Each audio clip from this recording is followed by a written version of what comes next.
Alors, Baruch Hashem, Pashgar Pratit, ça n'arrive pas souvent. On sait qu'en général, on lit la parasha de Vaïtranan entre Tisha B'Av et Tou B'Av. Mais que ça tombe comme ça, Shabbat Tou B'Av, c'est incroyable. Et en vérité, dans les shivot, et bichal des gens dans la vie, on apprend beaucoup de choses. Mais une chose qu'on n'apprend pas, le mariage. Personne en vérité va comprendre, il n'y a aucun cours dans le monde, comment te comporter dans le mariage. Et les chora, c'est la chose la plus dure. Comment parler avec une femme, comment se disputer. On dit un machal magnifique, tu arrives des fois dans des choupotes, les choupotes les plus belles du monde, hein. Un mec, un oligarque, il a fait une choupa. Mais il y a une chose qui est bizarre. Tous la même chose. La bague en dessous, la choupa, on a tous la même chose. Et des fois, les gens se demandent comment ça se passe. Une personne, il a mis des millions pour son mariage.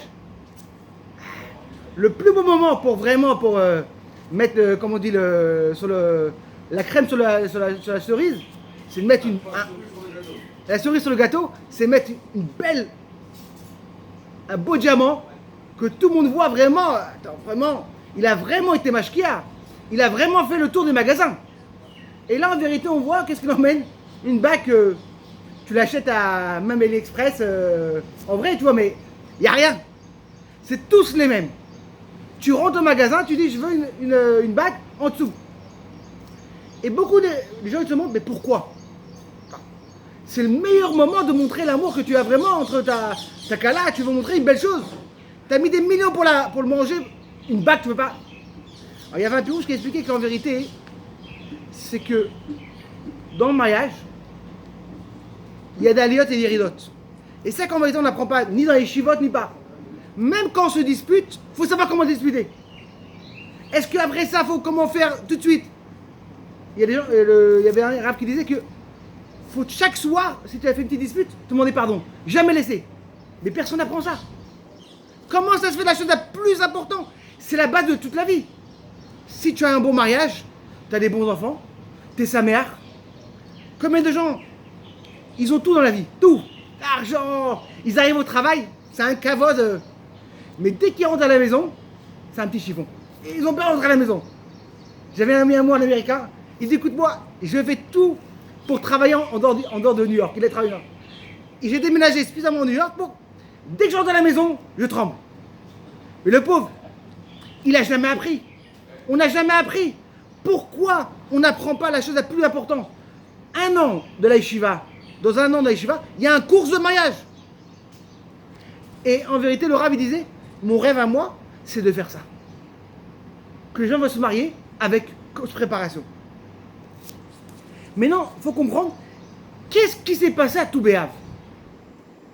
On dit qu'il n'y a pas eu un jour tellement sa mère comme Tou B'Av et Yom Kippour. Mais qu'est-ce qu'il y a à Tou B'Av? La Gemara nous raconte, comme tout le monde connaît la Gemara. Mais non, il y a des Chagim d'Oraita, comme Nissan, Pessah, Sukkot. Il y a des Chagim des Rabbanan. La Torah, c'est un nouvel Chag. Tou B'Av demain. C'est quoi? C'est l'histoire avec la Gemara qui nous raconte. Mais pourquoi on a dû rajouter encore une nouvelle fête? Pourquoi on n'a pas pu faire un Chol HaMoed et faire la même chose? Que les femmes ils sortent avec des habits. Une femme qui n'a pas beaucoup d'argent, une femme qui est très riche, elle prend des habits plus simples et ils dansent dehors et les gens ils viennent. Pourquoi? On a besoin de faire un jour spécial. Et la question qui est plus compliquée, c'est quoi cette façon des femmes sortir comme ça? Tu veux trouver ton chilour? C'est de sa noix. Les femmes ils dansent, les garçons ils sortent. Ah, non mais tu t'imagines demain à Bnei Brak, t'as tous les filles sortent avec les habits blancs. Alors j'ai vu un pirouche qui explique en vérité, c'est les chatraniotes qui sortaient. C'est les mamans. C'est pas les khatanim qui sortaient, c'est les mamans. Mais en vérité, qu'est-ce qu'il y a en vérité cette force de quoi? De Tou B'Av. Pourquoi elle est tellement grande Tou B'Av? Pourquoi elle est tellement sa mère? C'est un jour. En vérité, c'est quoi Tou B'Av? Ça arrive vraiment dans le mois le plus dur. Mishenichnasav, mematim besimra. Mishenichas Adar, Mabim Besimcha. Un Rav dit tout le temps, un juif il a peur d'être triste. La tristesse, ça te baisse dans le limud de la Torah, dans la Torah. Quand une personne est triste, il a force de rien faire. Ni de travailler tellement, ni d'apprendre, ni de prier. Le tzara, il va tout faire pour que tu sois triste. La Torah te dit, il n'y a pas un juif triste. Tu peux diminuer. Mais non, en vérité, on sait que, pourquoi aussi Yom Kippour, c'est aussi une grande imra, c'est que, on sait que le Satan, il ne travaille pas toute l'année. Le seul qui ne travaille pas, c'est quoi? Satan, c'est Gematria 365. Le seul qui ne travaille pas, c'est quoi? C'est Yom Kippour. Mais en vérité, il y avait une très belle histoire. Une fois, une personne est venue voir le Rav. Rav, si je gagne au loto, je vous promets, hein, la choule, je la construis. Je fais tout moitié-moitié. Une belle maison pour moi, une belle maison pour les invités. Voilà, incroyable. Et quoi encore? La vérité, mais vraiment, la tzedaka, je veux commencer à donner. Je veux être une nouvelle personne. Ah, magnifique et tout. Et il commence à raconter. Chaque chose vous donnez à deux. Le Rav dit, écoute-moi. Est-ce que tu peux donner, si tu as 2 vaches, tu peux donner une vache? Il s'est tu. Il avait vraiment 2 vaches à la maison. Dès qu'on a parlé de la réalité, c'est tu. Un truc qui est bizarre, pas bizarre, mais c'est un truc qu'on voit Yom Kippour. Le matin, on parle de quoi? De lien de quoi? De Tchouva. À Mincha, on parle de quoi? De Yom Kippour. Toutes les choses de quoi? De Harayot. Et les gens qui se posent une question. Attends, mais une seconde. Comment t'es arrivé? Parachéra tellement compliqué. On n'a pas le droit de faire comme ça, et des trucs de Harayot, comme on dit en français, Harayot, c'est toutes les choses qu'on n'a pas le droit, des mariages mauvais. Mais attends, mais je suis au milieu de Yom Kippour. Mincha. Tu imagines c'est quoi Mincha en général? Le Berdon, il est dans le sommet. T'as fait. T'as commencé le soir avant. Shacharit. Beaucoup de gens ne rentrent même pas à la maison. Teilim. Tu parles de tous les Harayot, de tous les problèmes entre les mariages que t'as pas le droit de faire et tout. Mais pourquoi ça entre? La Torah te dit, écoute-moi. Je connais la vérité. Je sais que c'est vrai que tu es très haut. Mais tu pourras très rapidement descendre. Pour ça, je vais te mettre. Sache une chose. Tous les trucs de qu'on parle de quoi dans Mincha, c'est vrai que chacun a son niveau. Il y en a que c'est un plus grand niveau, que c'est vrai que ça parle direct avec l'humain. Il y en a que ça va être un plus petit niveau. Une personne, ça va être aussi pourquoi? Gardez les yeux. Chacun. Mais c'est qu'après un Kippour, tu pourras direct tomber. Pour ça, on parle des choses, on te parle direct.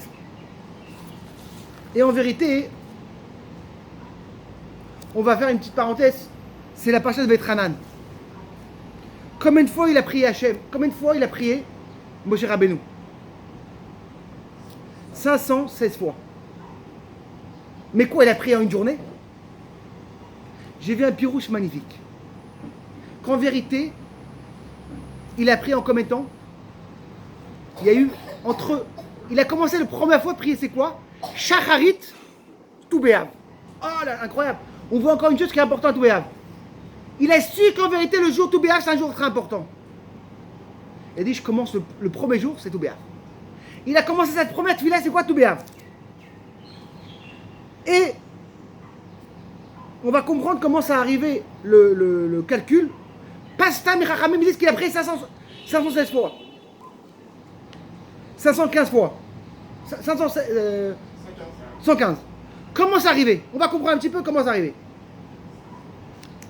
Entre Toubéav, d'accord, et Zayin Be'adar, qui est l'Iftar, il y a 6 mois. 177 jours. Après ça, entre tu mets Toubéav et Zayin Adar, tu as quoi? Tu rajoutes 23 jours. Ça fait combien? 200. On arrive à 200 jours. On va enlever maintenant les 28 Shabbat. Shabbat, tu pries pas pour toi-même. Tu pries pas de trucs. Et comme il a dit en vérité, c'est tu fais ça 177 fois 3, ça fait 516. Ah, mais il manque une journée. Il manque encore une fila. C'est qu'en vérité, le soir, il n'a pas fait. Le soir de Zayn Bada, il n'a pas fait. Il a fait seulement, je pense, Shacharit et Mincha. C'est qu'en vérité, il a pris 516 fois pour que quoi? Entre tout Béaf à Zayn Bada. Chaque fila, mais c'est pas que tu dis qu'il a pris en une journée. Vraiment, chaque jour, il apprend. Voilà, il est tard. C'est-à-dire qu'en vérité, il a pris tous les moments pour arriver. Et là, en vérité, on va comprendre qu'est-ce qui s'est passé à Toubéaf et c'est quoi, pourquoi il y a tellement grande Simra. Une des choses qui s'est passée à Toubéaf, c'est que les Bnei Israël, ils ont donné quoi? Des etzim. Ils ont donné des etzim pour le Beth Amikdash, les bois. Pourquoi on a pris les bois? Pour les corbanotes. C'est quoi les corbanotes? Les corbanotes qui ont fait des fautes. La Torah te dit, écoute-moi. Tisha B'Av, il y avait la plus grande chose de quoi? La plus grande dispute. Là, qu'est-ce qu'ils donnent les Bnei Israël? Ils donnent quoi? Des bois pour le Beth Amikdash. Et qu'est-ce que la Torah te dit? Il y a eu trop pour 6 mois. Ça, on voit la force. Le contraire de Sinatrinam. La Avatrinam. Moi, je donne des etzim, des bois au Beth Amikdash pour une personne qui a fauté. Oui. C'est ça en vérité la force. C'est ça en vérité la force de quoi? Le contraire de Sinatrinam. Et là, on va voir aussi le quoi de Tisha B'Av, de Toubéaf. C'est quoi Toubéaf en vérité? C'est pas les khatanim normales, une personne qui se marie tranquille, elle est tranquille. C'est d'Afka les femmes qui sont plus âgées. D'Afka eux, on s'occupe d'eux. Le contraire, une personne dit écoute-moi, qu'est-ce que je m'en fous? Moi je me suis marié et tout, bon, j'aime. D'Afka. Et ça qu'en vérité,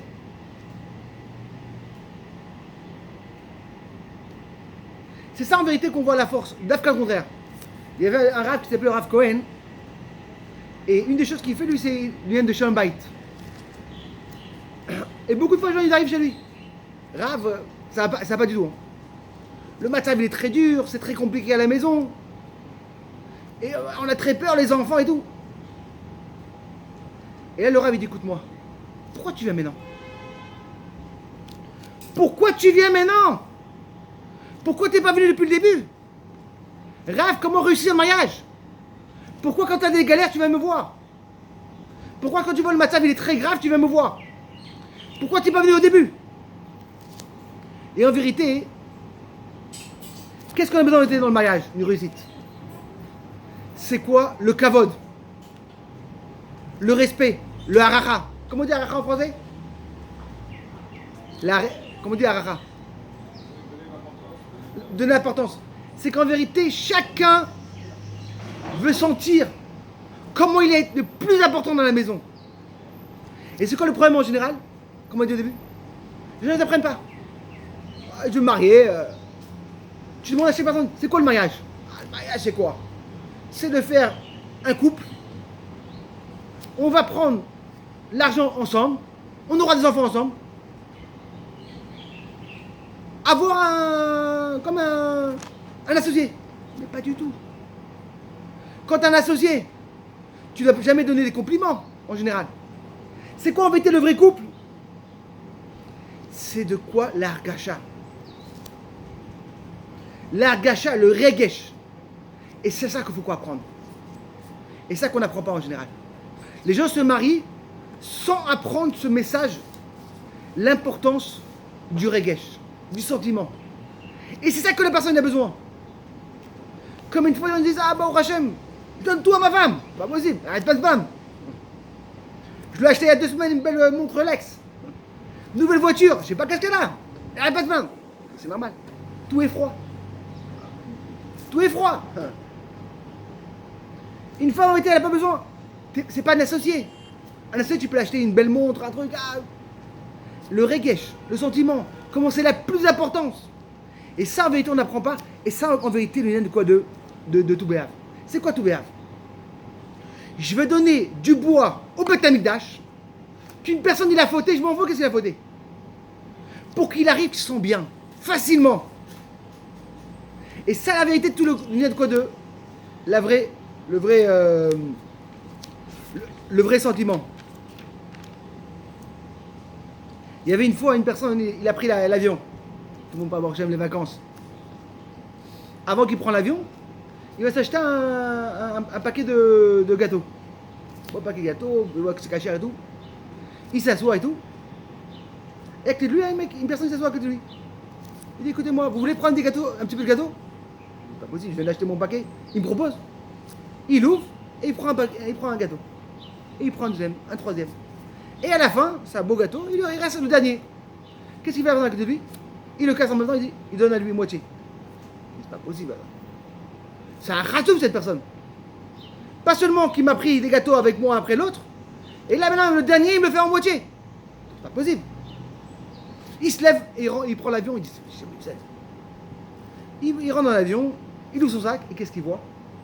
Son paquet de gâteaux rempli. En vérité c'est le paquet de gâteaux de son ami. Tout le temps qu'il mangeait en vérité, c'était son ami. Et lui, qu'est-ce qu'il avait au début? Il a dit, c'est quoi ça? Il m'a pris mon gâteau. Le contraire. C'est gentil à cette personne qui, même le dernier gâteau, il a donné. Dans notre paracha, on parlait de quoi? Du sujet de quoi? Ve'afta. Ve'afta, d'aimer Hachem, d'aimer ton prochain. Comme on dit, il y avait une fois une personne, il venait toujours en retard au collège. Le Rosh Kollel a dit, écoute-moi, c'est pas possible. Il dit, ah mais qu'est-ce que je peux faire? Chaque matin, j'ai des voisins, j'ai des gens, je vais les aider. Ils ont une très grande famille. La maman elle est un petit peu fatiguée. Je vais leur acheter un petit peu les coupes, les courses. Je les aide pour faire des sandwichs. Alors le chef a dit, écoute-moi, si c'est comme ça, je peux rien dire. Hein. T'as un tellement grand recette. Mais c'est qui cette famille? C'est la mienne. Beaucoup de fois, c'est tellement facile de faire des recettes dehors. Et pourquoi en vérité? Pourquoi en vérité c'est tellement facile de faire du recette dehors? Du recette à la maison des fois c'est plus dur. Ah là écoute-moi Yaakov, tu veux venir, il y a une mitzvah de folie. Ah moi mitzvah, je dirais. 2 minutes après sa femme m'appelle. Alors dis-moi et tout, j'ai besoin. Ah ouais mais tu sais, je suis fatigué. Ah mais tu m'as dit que tu vas faire une grosse mitzvah. C'est des fois qu'on se sent à la maison, il n'y a plus de recettes. En vérité, c'est quoi? C'est quoi le vrai lien de recettes à la maison? Et en vérité, on se demande comment tu peux avoir de l'amour vers Hachem. L'amour, c'est un sentiment. Si tu n'as pas le sentiment, tu ne peux pas avoir. L'amour vers un prochain, vers Israël, ou même vers le couple. Et là, on va étudier un chidouche magnifique. C'est un travail. La même chose que la simcha, c'est un travail. Combien de fois ils vont dans les soirées? Ah là, c'était. Alors comment c'était? Franchement, une soirée, mais magnifique, on a dansé. Tu l'appelles en demain, alors comment c'est? Ah, je suis fatigué, j'ai plus la. Non mais, deux secondes. Je t'ai vu hier, t'étais comme un ouf. Tu t'es éclaté. Qu'est-ce qui s'est passé? Le rabbi est présent, il disait il y a 3 niveaux de simra. Pour arriver à la vraie simra, c'est un travail. Tu peux dire, écoute-moi, le simra, c'est quoi le problème? Je vais, soirée musique, bon manger, je suis simra. Ah, pas du tout. Après la soirée, ça se finit en 2 minutes. Il y a 3 shlavim pour la simra. Premier, c'est quoi?